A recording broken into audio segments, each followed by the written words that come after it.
Joe Rogan, ladies and gentlemen. You just nailed it. What's the best way to introduce it? What's the way to make it so that people don't think that I'm being mean? Take me on a ride. Like, I'll give you my mind. You imagining you're God, you have unlimited power. You can imagine what the future is going to be. You can't.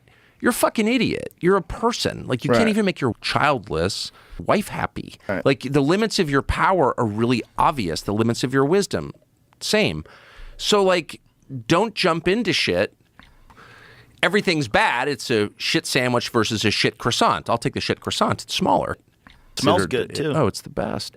How do you make sure it's the right temperature?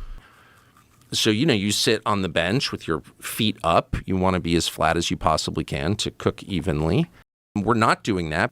I would much rather live in a monarchy where everyone thinks the king has been assigned by God to rule over us and his whims are law. Obviously, look, I'm totally against cults, obviously. I mean, you know what I mean? Like, right. I don't actually think that individuals, I don't think I'm that important. My life is that important. I don't. I will die. I know that. And I try to keep that in mind every day. But you're important to everybody that cares about you. You got to ask yourself, like, I don't know, is your average Amish teenager happier than your average greedy, stupid software engineers in Northern California to like flirt with a conventional American teenager on Instagram? Oh, yeah. Well, they certainly have this boy.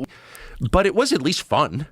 Like, you were on a charter plane and like you're flying with everybody and you hit 3 or 4 cities a day and like there are cocktails on the plane and, you know, naughty behavior and like, you know, they fed you and they kind of dealt with everything for you. It was fun. It was like a road trip, right? Mm-hmm.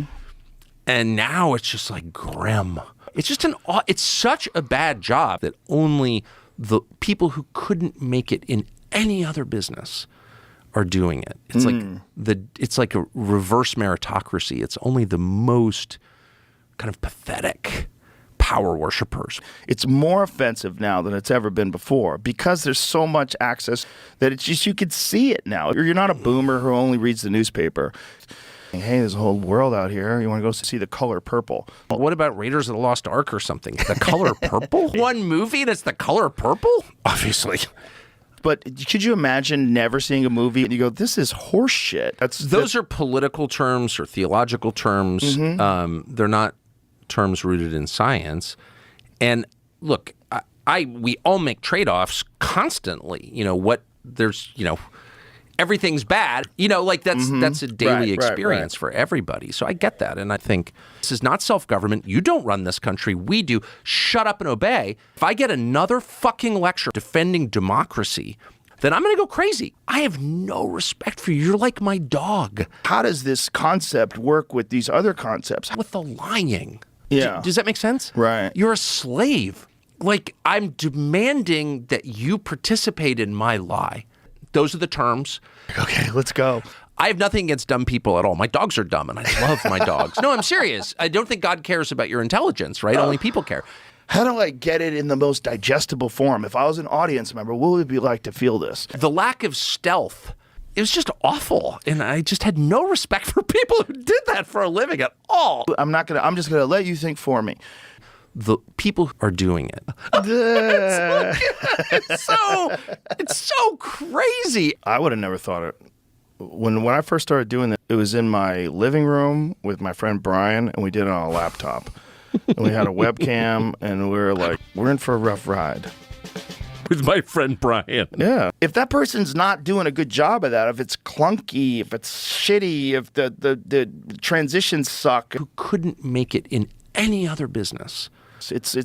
Now I'm not letting you think for me. But it's also inherently fraudulent. Yeah. Most critics want to be writers. They're like the worst people. Just as people. Mm-hmm. Like, well, you've actually been in show business, so you've got a better experience with them, or you have a lot of experience with them. But they're the kind of people who have a lot of cats, and all the cats hate them. You know what I mean? They're just like the lowest. They all have some like sort of weird like wandering eye, and they're fat, and they're like super into porn and totally isolated from everybody. I actually worked for one of them for a while, who was a critic for the New York Post. So you're racist against white people. No, but I am white. My kids are white. I'm not against white people. I like white people, but no, it's not that. It's that. So if I were to sort of narrow down my bigotries, it's like people like you, I just think you're disgusting. I really mean it too. Racist. Okay. Good. Does it ever occur to you that that's disgusting? You're doing nothing, and you're telling me how we're gonna have to like die living outdoors, shitting in the bushes, addicted to drugs, which is hell. Okay. Good. I don't know. I just can't get past that. Okay. Good.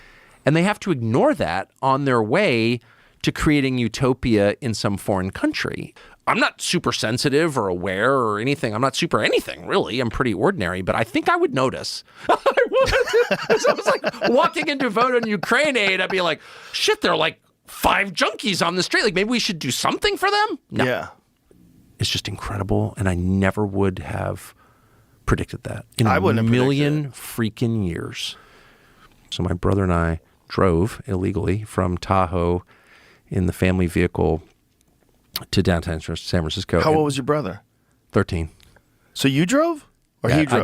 I drove. 15, you drove? Yeah. Wow. From Tahoe. So it was a couple hours. And I remember being on the freeway like, at 15. You know, I don't think that's crazy at all. I don't think it's crazy, and I also don't think it's crazy to consider it. And it's not crazy to consider it. And it was an entirely conventional view up until fairly recently. So that's just a fact. Genesis 6. So I don't think we have a real map. Yeah. Again, I don't, the third dimension, I don't know anything about dimensions, okay? So I can't comment on that. Sort of, that the spirit world and humanity are like, that there's, they're hybrids. Yeah. Okay? The rest of this stuff is just is a kind of sleight of hand maneuver. So, I don't think that's crazy, given that it has been the belief of civilizations that had no contact with each other. He doesn't say anything. Just like a very weird response. Like, what? Just got to throw that out there? Like, if you say to me, we're taking a leak, you're at the next urinal, and you're like, I figured out the secret to life. And I'm like, huh, okay. That's like not a good response, right? Right. So like if I'm the president and you're the CIA director and I say I know why the guy who was just president 10 years ago was killed, the obvious answer would be like, well, why? Right. What? You know why he was killed? You've got insight into the assassination of the U.S. president? So and unfortunately, we've reached a time in American history where every leader is either a woman or a weak man, pretty much. And so I'm sorry to say it, that's just true. And the weaker the leader, that's why Mike Johnson, everyone's like, oh, Mike Johnson's such a nice guy. Well, I know Mike Johnson, and he's saying motherfucker. Well, now you're going to get it, motherfucker.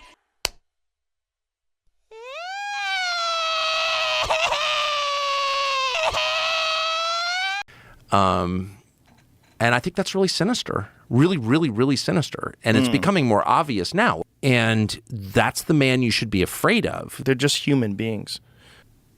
It was like, okay, so at this point we're just sort of admitting that's real? Like, why do we allow that to continue?